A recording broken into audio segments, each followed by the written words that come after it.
យំយេកញែកមេឃងងឹត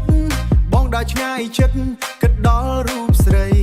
ដើរកាត់ព្រៃស្មោះសានភូមិឋានចាស់ថ្មីឮសូរតែស្រីហៅបងវើយវើយវើយហៅបងវើយវើយវើយដើរស្រាប់តែជួបស្រីម្នាក់នោះ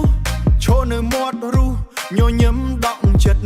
ស្មានថាស្រីស្អាតឲ្យជាតិម៉ៅមិត្តដល់ចូលទៅចិត្តស្រាប់តែបាត់ឈឹងអូ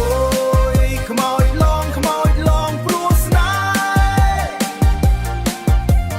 តាមលងដល់ស្រែតាមលងដល់ផ្ទះបងភ័យ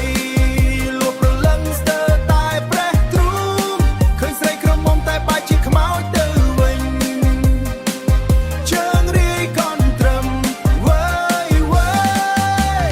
ភ្នែកស្លក់ធ្លុះធ្លាយសក់រាយពេញស្មាភ្នែកស្លក់ធ្លុះធ្លាយសក់រាយពេញស្មាដើររកបុផាបែរជួបអ្នកតាសើចដាក់ថាឲ្យជួបអ្នកតាសើចដាក់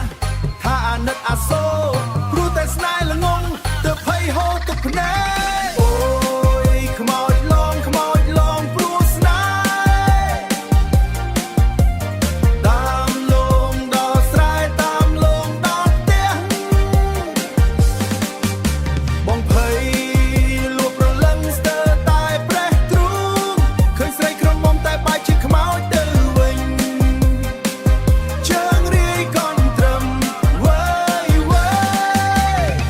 ពីនេះទៅមុខបងឈប់ដើរយប់រឿងស្នេហ៍សែនស្អប់បងឈប់ដើររាវខ្លាចណាស្រីស្អាតដែលមានចិត្តឆ្មៅខ្លាចជាខ្មោចញ៉ា